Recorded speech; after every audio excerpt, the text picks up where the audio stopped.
welcome to another episode of KKC Consulting. This time we're inside of the EY Tower, which is fantastic. And with me, I have an EY consultant, actually, Tanvir Islam. And you guys might recognize him because this isn't his first time on the podcast. Now, Tanvir, thank you so much for coming on the podcast today. Of course, glad to be here. Thank you for having me. Of course. Now, do you mind giving a little synopsis to the audience? So a little bit about me is I started at school like 4 years ago. I recently just finished, and then I got right into it with my career here at Ernst & Young as a consultant. I actually interned on this team, a part of the digital workforce transformation team last summer. I had a great time. Met a lot of amazing people. Got to learn a lot of amazing things.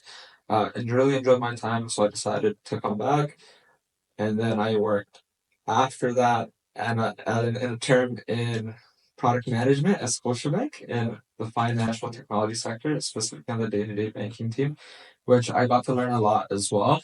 But I think I didn't enjoy it as much as I enjoyed my time here, hence why I'm back here and not there.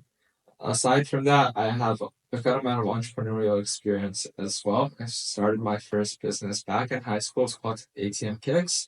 I ran a few ventures until then. Since then, I joined 180 Degrees Consulting as a founding engagement manager as well, and one of the co-founders of the team, and we got to build that up. I also got to work on a tech startup in university where we built a prototype for an automated filling device, which was Wow. pretty cool. And we have a family business. We just recently opened up our fifth location. It's a grocery store. Wow. Yeah, in Edmonton. So that's something that's pretty exciting. And I coach youth baseball, so that's just a hobby of mine. My little brother's on the team, so go Spartans. Yeah, that's a bit about me. That's fantastic. And thank you for sharing that. I appreciate it. I mean, number one, congratulations on the fifth store opening up. Yeah. And congratulations on full time. Yeah, thank you, That's thank you, fantastic. appreciate it. How do you feel the change going from, a student to full time now? I feel old. I feel old for sure because I started with the rest of the intern class. It's not really a full time class that started. So being like one of the only full timers here, it's kind of weird telling everyone that like I'm a full timer, not an intern. It's my first day. It's my second first day. That's what I keep telling everyone. And the transition, all it doesn't feel all that much different, but I guess from a personal perspective, I feel like I have a bit more weight on my shoulder in terms of responsibility. Now I need to take a lot more responsibility and ownership for my own work. And I know that the work is coming fast and furious. Like I'm already staffed on my project and I'm getting ramped up. So I know a lot more work is coming, but I'm also excited for the challenge as well because, like I said, the work we do is pretty cool, and I enjoy it. So, and it's a like I said, we get to work with a really smart group of people, a really nice group of people who's all very supportive and understanding. So even though the transition is it's pretty big, I would say, because the internship's a lot more about learning and like, having a good time, especially I would say here at UI. It's about having a good time and then work kind of comes second. I think now you kind of understand that the role shift is work first and then the networking and all that fun stuff comes afterwards. Yeah. That's fair. And we're definitely going to jump into more, the pros and cons that come with consulting. Yeah. Because, of course, there's so many different pros to it. You're working with such smart people, people are very kind, and so much more. But to kind of rewind a little bit, Yeah. do you mind talking to me? Act as if, well, not even act, I am a first year. So talk to me as if I'm a first year and really just explain to me what consulting is. What consulting is. Okay. Think about it like this. From consulting perspective, I'll try to make it as simple as possible. So let's say a company, I'll just throw out a random company. For example, let's say I don't know, the company's name is Black Color. Black Color has a problem that they need solving. Let's say their problem is they used to be a company of 5 people and now they grew to a company of 100 people. And before, all their technology or all their like payroll and their employee information, all of that information was kept on a piece of paper because it was just 5 people. They don't need anything more, right? But now the company is 100 people. So now it's getting very hard to keep track of that one thing or two things. And they're very inefficient. The processes are very slow and their business is not going the way they're hoping, right? So that's their business problem. They have a business problem. So they come to a consulting team like ourselves that would work on that specific problem. Like, how would you recommend that we solve it? So then a consulting team would get together and be like, we believe based on X, Y, and Z, and based on your company's X, Y, and Z, we believe the solution to your problem is this, whatever that case may be. So that's where the part strategy comes in. That's the most common type of consulting you hear, right? The second part of consulting is, which is becoming a lot more prominent, and which I guess people say is a lot less sexy as well, but it's where I guess a lot of the actual work comes in. Is called implementation. So now, let's say we just delivered a Black company their solution or their recommendation, right? And they like it. They're like, "Hey, we think this is a really good idea. We can afford the cost. We're happy to pay this. Can you guys come in and implement the solution for us? So install the whole technology, configure the technology, customize it to how we like it, meet all our requirements, sort everything out for us, and then teach our people how to use it. And we will pay you this much money. Come and do that for us." That's known as implementation. That's the second part of consulting.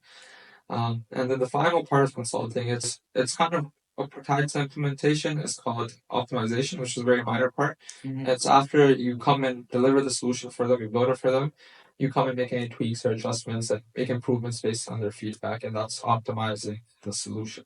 So those are the three aspects of consulting. If I could break it down as simple as possible, I hope it makes sense. No, it does, and I appreciate you for sharing that because it gives me a better, almost a flowchart of how you would break down consulting. Because a lot of, and this is a misconception I had as well, where I thought consulting was really black and white. Yeah. There's only one thing you can go into, which is like management consulting, Yeah. right? But I appreciate you for sharing that. Now, to take a turn of events, do you mind talking to me personally? When did you find out that you wanted to become a consultant or go down this path? I think at first year I was trying out Help Week actually. When I was looking into a few different careers, like I heard of what consulting was in high school, but I didn't really have like a good understanding, right? I thought it was I actually let's hear about that. Right? Yeah. And when I was during Club Week, right? When I found out that hey, I want to maybe go into consulting, just because I was going through other clubs, and I kind of had an idea of what it was, but not like really, not particularly, or like what firms you should be targeting, what to do. So I went to Club Week and I met some of the seniors there. At the time, right, the executives of the club, and I got to talk to them, and they were all really like nice people, cool people, and it kind of broke down what consulting was for me, right? And to me, it just seemed like okay, this seems like a very interesting career. It seems like based on things I like to do, it seems like a good fit. It's like maybe this is something I want to pursue, right? And at the end of the day, I always knew I wanted to be an entrepreneur. That's my main goal eventually, right? But I knew that consulting had like a very direct correlation to entrepreneurship in terms of leadership, communication, like project management, problem solving. All those things are very applicable to entrepreneurship, right? So my idea was that hey, if I want to be a successful entrepreneur, I think a great stepping stone would be to begin my career as a consultant. It will teach me a lot of things and teach me how to be a really good employee. So one day I can be a really good, great employer. That's right, and I love that analogy. Yeah. Being able to first become an employee, Yeah. then an employer, so you understand how to treat your employees. Yeah, exactly. Right? A mentor of mine actually mentioned that, consulting is as if you're a doctor for businesses. And I really love that definition just because it allows you to really understand like you don't have one doctor only. You have different doctors, some who specialize in certain aspects. Sure, their jobs are a little bit more serious, but at the same time, you could argue that there's so many different functions for a business, you could tackle them all, and you need specialized doctors for that. But I mean, apart from that, let's really talk about you and your journey. Can you talk to me about? So at first, you started, and first you found out I want to go into consulting. Yeah. What steps did you take after that to really realize, you know what, this is how I'm getting to consulting? It was first what I did was I think again talk to the seniors, learning hearing their journeys, what steps they took.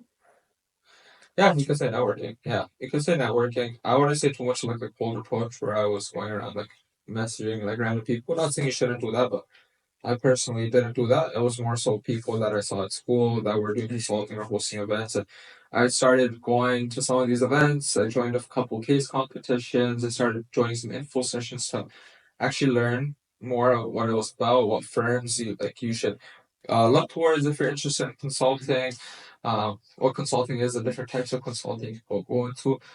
And then I started talking to some of those people, like some of the upper years from school who were already in consulting and did some internships. And I picked their brains about kind of what they did, how they got there. And then I kind of created that roadmap of how I wanted to get there. So first year I worked my internship and I tried to tailor my resume as much as possible with my experiences to tailor to consulting. So yeah, I did my internship in finance first year at a private company. I liked it, but it wasn't necessarily what I wanted to do. I felt it wasn't, you know, really a part of you or something. Yeah, it wasn't like client facing, right? So I was mostly at a back office desk. I was always interacting with like my teammates, but not even every day. And my VP, when I got to interact with him and learn more about project management side of things, right? That's where I enjoyed more of my time.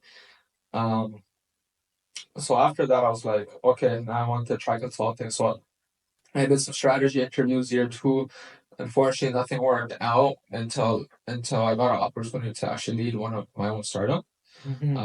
Based out of York University. So I was like, okay, this is it. Like this is cool. Like I get to skip consulting. I was like, I get to skip altogether and do my startup, and I'm gonna become super successful. I'm not gonna need consulting, right? So we did our startup, and it was a great experience. I met some great people, and we had a great team.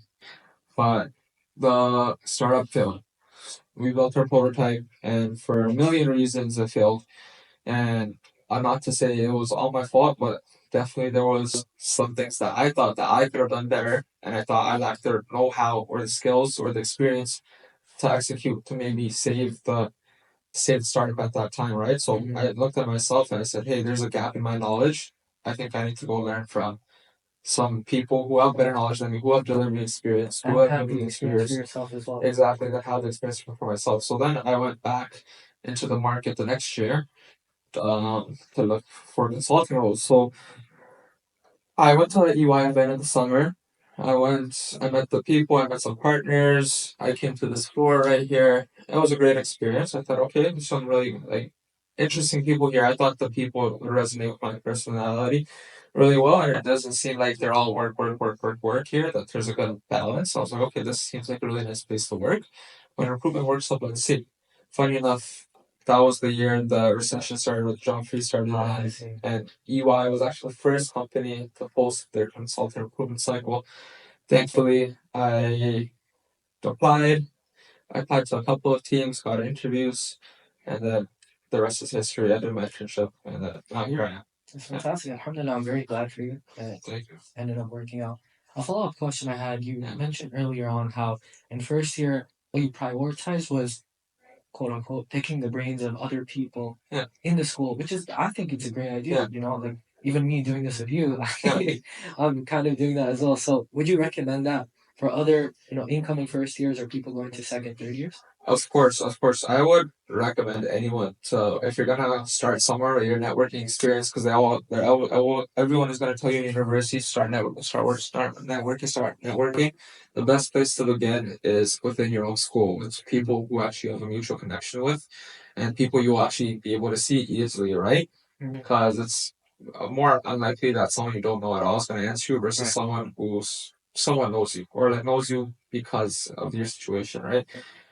So I would recommend it, but I would say take a more genuine approach. Like if you're genuinely curious about something and there's something in Club Week, that's the time to go ask questions, right? There's a time and place for everything. I would say if you're a first year and second year, just going out and trying to talk to as much people as you can and be kind of aimless in that direction. I would say I would go against that advice because sometimes it could be seen as a waste of people's time, or you're just talking just to form the connection, right? And some people might feel used, right? So it's better to make, I would say, genuine connection first, or show a genuine interest, genuine curiosity, and go from there. So I know I said a lot of things there, but I would say find good balance between networking and making true, genuine connections. And that's fair. It's fair advice. Because even for me personally, and I feel it's a little bit growth that I had, was that at first I tried to coffee chat with a lot of people, right? And then slowly I started realizing, like, you know what?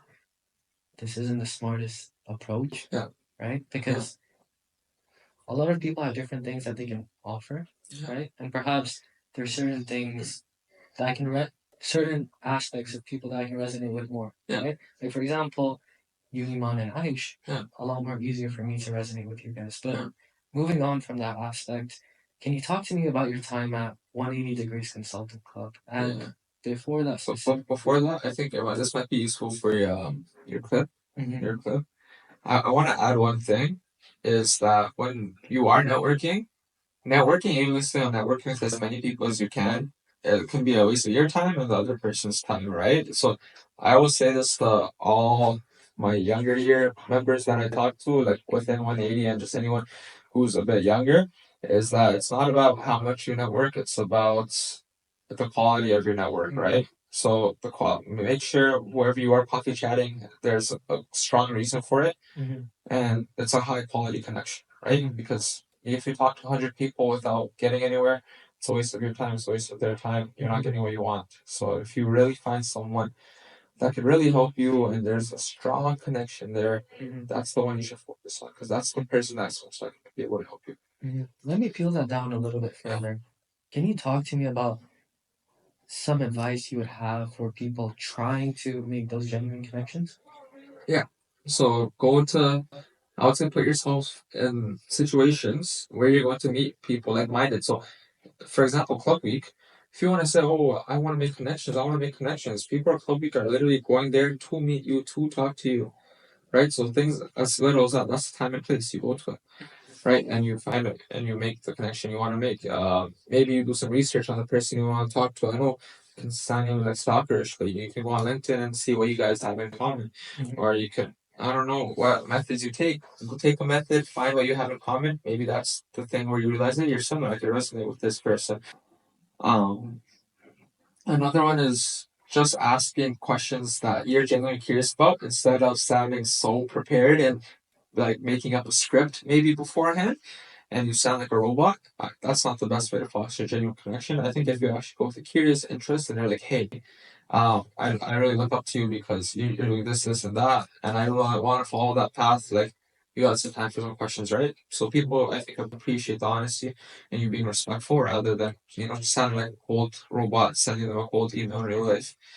So that's another thing. And then, like I said, put yourself out there in those situations. Like, what if we join that case comp for that club if there's a bunch of people on that club that you wouldn't want to connect with, you wouldn't want to talk to, right? So do that case comp, go be impressive, they're gonna see and then they're gonna know that you're someone who is worth talking to or worth giving their time to, right? That's fair. Yeah. And even for me personally, I always feel that during the podcast, let's take that as an example. Yeah. For me, when I have a list of so many questions that I want to ask, what I realize is that most of the time I, ask only three of them because the conversation is going so well. Yeah. At times I feel that maybe a script isn't the best option, like for example, right now. Yeah. Rather just to have a normal conversation and just learn and on the go person. Of course, of course. Step one is to be prepared, right? Step two is to be ready to be adaptable. If you're just prepared and stick to the script, you're not. And you go through that whole script in that coffee chat, it was probably a terrible coffee chat. I'm sure you heard that one before, right? I'm sure you heard that one before, but yeah, always be prepared, of course. Always have those questions ready, but always be ready and always have the mindset that this conversation is going to take a mind of its own. Because that's how a genuine, a regular conversation goes, right? Right. And I agree with you because a mentor of mine told me that one way to think about it is if you're inviting someone for a coffee chat, not to mention the time to drive to the place or even if it's online, you're taking 30 minutes of their time. If they're a full time working employee, that 30 minutes could translate into $30, $60, even $100, right? Exactly. So think of it as if you're paying that money to talk to them and ensure that the questions you're asking are questions that you really genuinely want the answer to, right? Right, and that's the coffee chats that are going to work best for you because it's questions that they are hearing for the first time, not the same cookie cutter questions that they've heard 100 times before. So they have to give the same mundane answers, right? That's what probably dissuades a lot of full timers or older people from even taking coffee chats anymore because they've been there before and it's just the same thing over and over and over again. And the thing I appreciate so much about coffee chats in general is that most of the time, for my coffee chat specifically, it's not even about work. It's about other things as well. Like for example, I had a chat with Qaza. He was a manager at EY and he was a very, very kind person. In that chat, we didn't only talk about his experiences and his work, talked about so many different aspects as well. And Qaza was so kind to really just give me a breakdown of everything, but not only in the workspace, but even personally, like how to navigate through the corporate world, keeping in mind of, for example, your faith.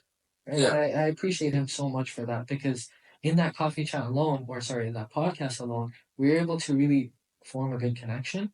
And I feel that, he's someone that I could refer to as a mentor at this point. Right? Sure. Now, moving on from coffee chats, because that's a massive networking is a massive part of it. Another massive part of it is just experience, internships, that whole bunch.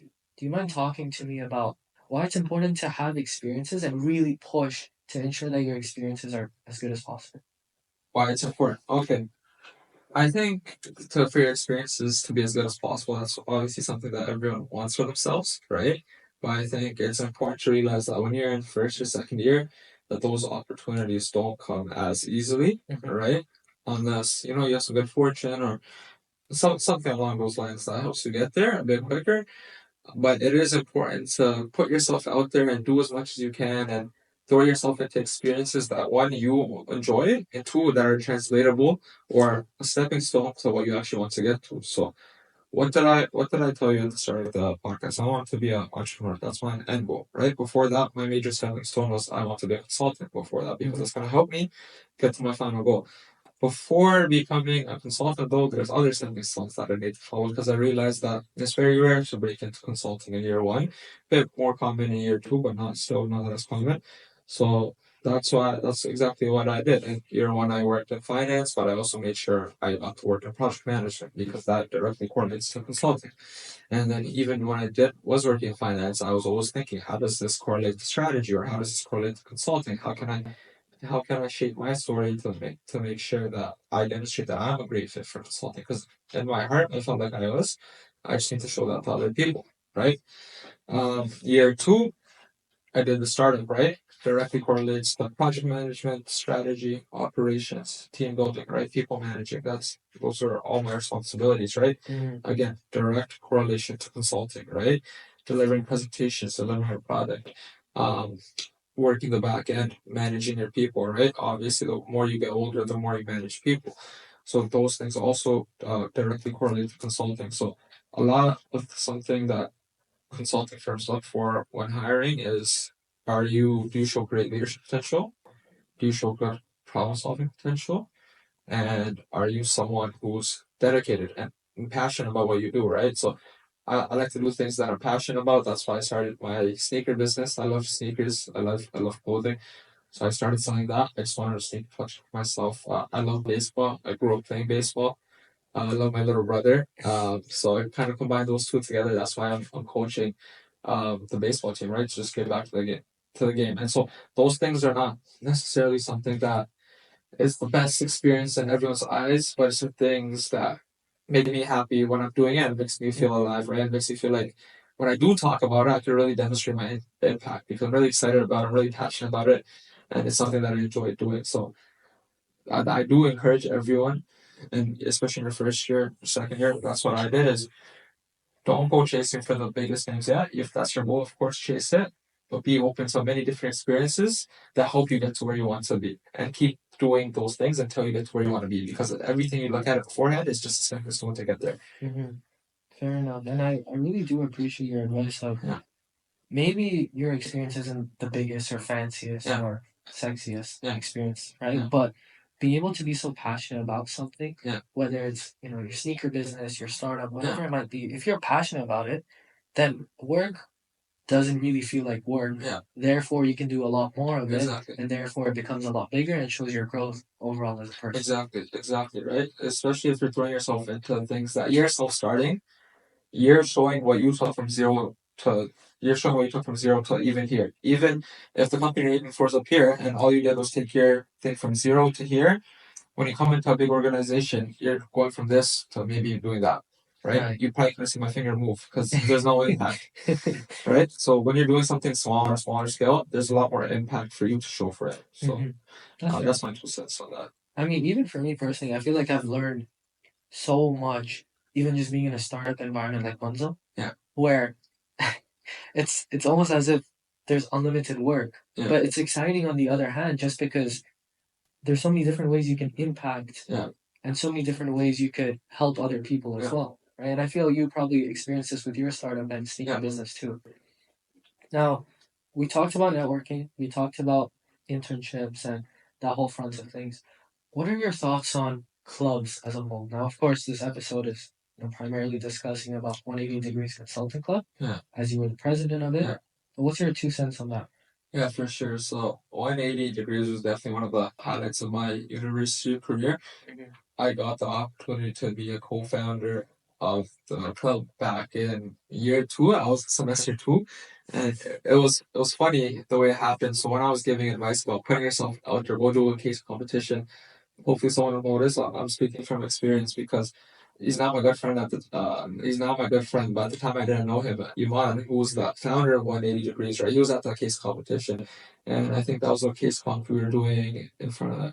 I think it was a Bain case comp that we were doing, and I think I did a good job. I did a good job in that case competition. Our team ended up coming third place, but Nice. I think I did a good job in that case comp. Mm-hmm. I put myself out there. That was my discovery phase of kind of like learning about consulting and getting to see what a consultant does. That's why I did that case comp. Um, and after that, Iman reached out to me. Like he saw me present. He's like, "Hey, I thought you did a really good job presenting. Would you like to start like, are you into consulting? It seems like you are." I'm like, yeah, yeah. He's like, do you want to work together and build a consulting club? And I said, yeah, sure. That sounds like really cool. Um, so that's what we did. We built the organization from the ground up. We brought it back to York University. We did our recruitment. I was engagement manager for my first few terms. I led over 4 projects as engagement manager. Mm-hmm. I actually brought on our first ever client, and it was an implementation project. And I brought it on from another case comp that I did, and it was a Deloitte case competition, which our team actually did really well. We won first place with our Nice. solution, Nice. right? So they liked the idea so much that they wanted us implemented. So we brought them on board to Wow. 180. So that was our first ever project. I got to lead that engagement. It was a really fun time. As an engagement manager, I was figuring a lot of things out on the go. I was learning how to become a better leader, how to become a better people manager. And yeah, we had a few successful terms like that. And then after that, Iman jumped off the club to myself and a couple of others. And that's when I thought, okay, now we can take the next step up. And that's when we started looking into paid services, right? And I believe that we had a really strong team and we are capable of transitioning from a pro bono to like a more low bono organization. And that's when we got an opportunity for a paid contract. And we put in the RFP. I learned how to do RFPs back in my summer internship last year at UI, so I was familiar with that. I was doing a lot of RFPs. I put the team together, and we ended up out competing like 20 other teams globally, right? Even though Wow. we got a last second submission in, and we ended up winning the bid, and now we do little bonus services as well. And I dropped now, of course, I'm done school, so we have our next president. It was also my starting engagement manager, Abdullah Malik. So you kind of see if you're a good engagement manager, you'll probably be president of 180 eventually. So yeah, it was definitely a memorable time. And we had that event last year that we threw. Over 100 people came, a huge case comp. I think over 12 teams participated. We had a great career fair, which a bunch of companies, including EY, attended. So really, really a fun time. Met some great people, met some of my best friends through that club. So definitely my 2 cents to all first and seconders. If you're passionate about a club and you think there's some people that you can build something great with, go ahead and do it because it can be some of your most memorable experiences of undergrad, which it was for me at least. And I mean that's such. I love clubs and I love the whole culture behind it because you get to meet so many different people. When I first came into Schulich, I felt that the best way to even like because friends technically you could say it's kind of networking too, right? Like when you're boys with someone who wants to achieve like great things, automatically that just makes you want to put your best foot forward. Exactly. And I felt that was something I'm very grateful for in Schulich as well. That I had such great friends coming in, right? Like Raif, Salman, Musa, and so many others. Just being able to have that friend group, being able to push me even further, genuinely something I'm very, very grateful for. Now, I wanted to ask you as well, because you mentioned earlier on you met some of your best friends. How important were friends for you in undergrad? Friends for me in undergrad were definitely important. So I actually had the unique situation of I went to elementary school, high school, university, exchange, uh, and I went to Schulich as well with my best friend, right? So that was a big thing. Yeah, my best friend and I, we've been friends since we were 5 years old, and we've been together our entire lives. And we live like down the street from each other here too. We live on exchange, we live together, right? So coming into university, I always knew I had that foundation in place that, hey, we're gonna keep each other up, we're gonna keep each other motivated, right? So having that one person that you could always do your homework with, study with, keeping each other accountable with, building, talking about your future together, inspiring each other. That's always been something that's been very important to me. Being close with your friends and family. So when I came to Schulich and I already had that one friend, I thought I might be okay. I might not need too many more friends, right? But then I realized there's so much other people out here with different perspectives, with something fresh to add, with something with a different interest, and they'll show you new things. They'll show you a lot of new things, right? So I think friends were very important as well because they give you tips and tricks that you didn't even know about. It's like they uncover blind spots that were blind to you previously, right?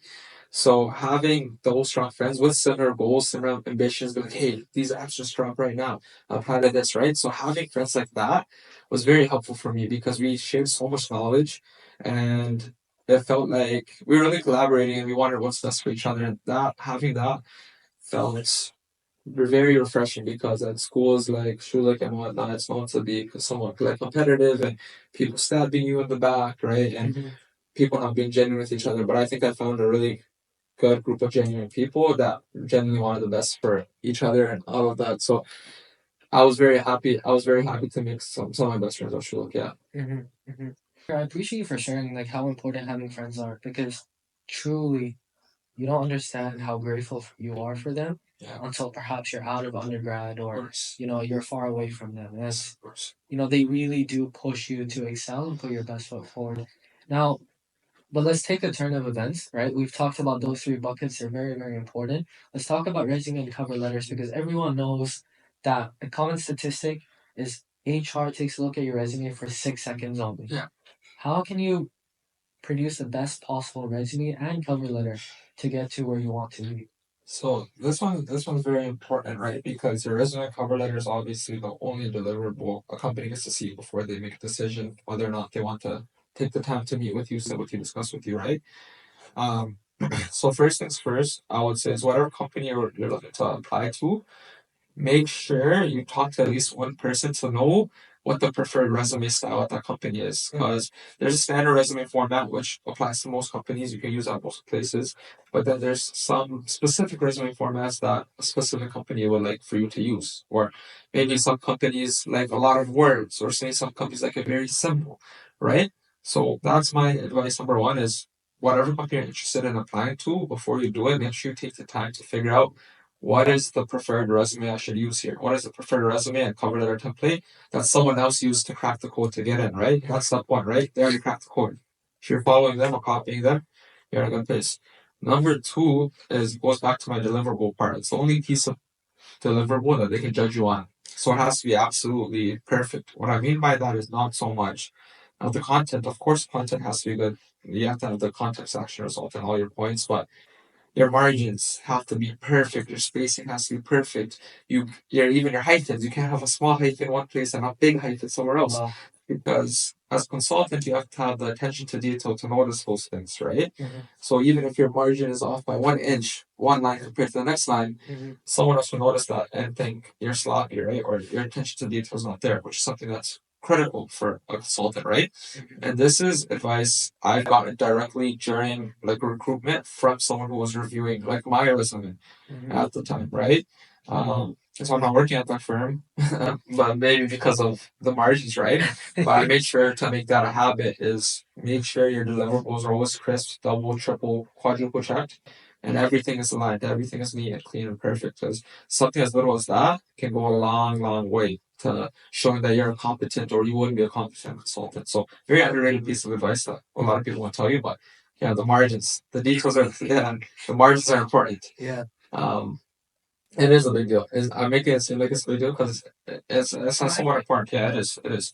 And then finally, it goes back to the writing, which I actually think is for even for second year is actually the least important thing. So after the format and the polish and editing, I think the writing is the least important thing because it's a lot of you that have well maybe not the least important thing.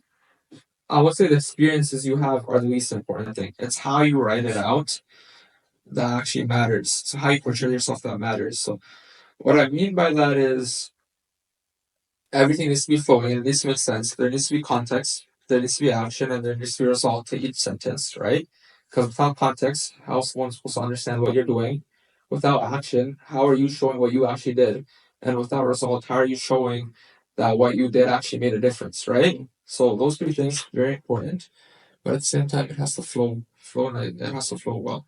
And if it doesn't do that, I think Now we're good. okay, right. I think that that's a big misstep that a lot of people take, right? Because that's theological. It's top down, and you're going in context, action, result.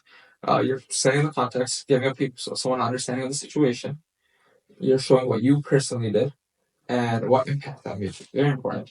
You probably heard that advice before. That's not nothing too unique. Um, I mean, even though it isn't that unique, it's something very important because a mentor of mine, she actually told me that no matter what experiences you have, Yeah. if you can't communicate how important you are Yeah. in those experiences, it doesn't matter. That doesn't matter exactly. Right? There's a cognitive function, right? Exactly. Yeah. And no matter how small, because we had a discussion about this early on as well, maybe you started something small, but you're taking it to maybe level 3. Yeah. Right? Even though the corporate world is at level 100, just that progress, if you can communicate that in a proper way, you can show that, you know what, I bumped this on my own from level 1 to 2 and then finally to 3. Exactly. It shows your improvement, and a lot of people Exactly. love that. Would you Yeah. agree with that? I would 1,000% agree with that. Yeah. Even in my first day of being back here, I asked an intern. I'm not gonna name the intern, but I noticed the intern they don't have the traditional experience of, let's say, a consulting intern here, right? They just finished their second year non-business major program. Wow. They didn't really have any internships or anything like that. And I asked them, said, how are, like, I don't mean to be offensive, but like, how are you here? Right? I was genuinely curious. Like, what's your story? And they told me that they were a camp counselor for 3 years in a row in New York, for their ethnic group, and it's something that was passionate to them. And they correlated how being a camp counselor helped them with team building, strategy, organizational management, and they were able to correlate all that by just being a camp counselor for the past 3 years.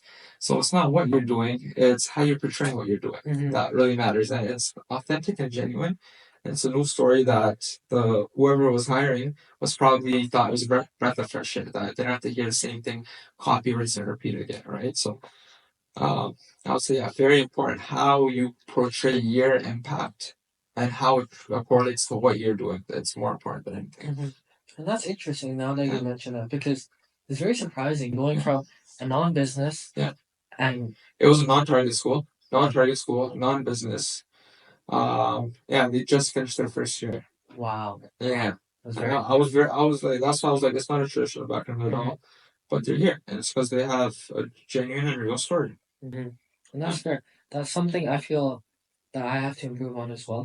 Right? And it comes with time, of course, but be able to really intentionally say your story and show the impact that you had, no matter how small or big that experience might be. Yeah. Now, on top of that, would you say that you have any final advices for resume and cover letter building? Final advice. Well, we talked about resume. How about cover letters? Cover letter again. Cover letters are more unique, I would say, definitely to the firm than resumes. The resumes you can get it with the standard one. I noticed on cover letters, there's a bit more variance in them. Personalization? Yeah, a bit more personalization variance in them. So I guess find a template that really works for you. And yeah, I don't have too much more for the cover letter. Maybe cut that part out. But for the resume, I'll add one part that I do that's unique to me. Some people have advised me against in the past, but sometimes I just like to think I need to trust my gut. Is I like to I like to quantify everything on my resume. You'll see almost every bullet point. If you ever took a look at my resume, there's quantification at the number. So because I did this, it led to an increase in this by X%, right? Yeah, numbers always help people visualize things and understand how big the impact of something else. That's number one. And number two, bolding and bolding those numbers or bolding keywords. That's why something I do on my resume as well. Some people say, "Hey, Mike, don't do it." It's worked out pretty well for me. So that's my two pieces of advice: is numbers, numbers, numbers to to quantify your impact. And tell a story with those numbers. Exactly. And then hold important things because, like you said, 6 second thing, right?